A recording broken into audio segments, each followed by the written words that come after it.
باب 3۔ اسی سبب سے میں پولس، جو تم غیر قوم والوں کی خاطر مسیح یسوع کا قیدی ہوں، شاید تم نے خدا کے اس فضل کے انتظام کا حال سنا ہوگا جو تمہارے لیے مجھ پر ہوا، یعنی یہ کہ وہ بھید مجھے مکاشفہ سے معلوم ہوا۔ چنانچہ میں نے پہلے اس کا مختصر حل لکھا ہے، جسے پڑھ کر تم معلوم کر سکتے ہو کہ میں مسیح کا وہ بھید کس قدر سمجھتا ہوں، جو اور زمانوں میں بنی آدم کو اس طرح معلوم نہ ہوا تھا، جس طرح اس کے مقدس رسولوں اور نبیوں پر روح میں اب ظاہر ہو گیا ہے، یعنی یہ کہ مسیح یسوع میں غیر قومیں خوشخبری کے وسیلے سے میراث میں شریک اور بدن میں شامل اور وعدوں میں داخل ہیں، اور خدا کے اس فضل کی بخشش سے جو اس کی قدرت کی تاثیر سے مجھ پر ہوا، میں اس خوشخبری کا خادم بنا۔ مجھ پر جو سب مقدسوں میں چھوٹے سے چھوٹا ہوں،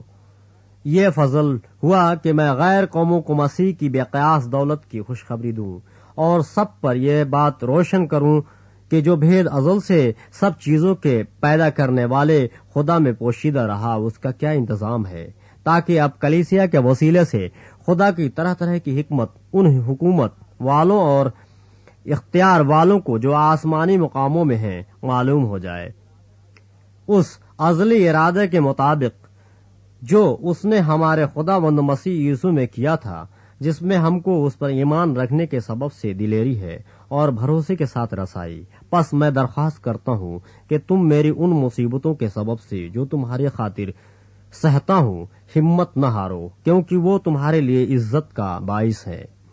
اس سبب سے میں اس باپ کے آگے گھٹنے ٹیکتا ہوں جس سے آسمان اور زمین کا ہر ایک خاندان نامزد ہے، کہ وہ اپنے جلال کے دولت کے موافق تمہیں یہ عنایت کرے کہ تم اس کے روح سے اپنی باطنی انسانیت میں بہت ہی زور آور ہو جاؤ، اور ایمان کے وسیلے سے مسیح تمہارے دلوں میں سکونت کرے،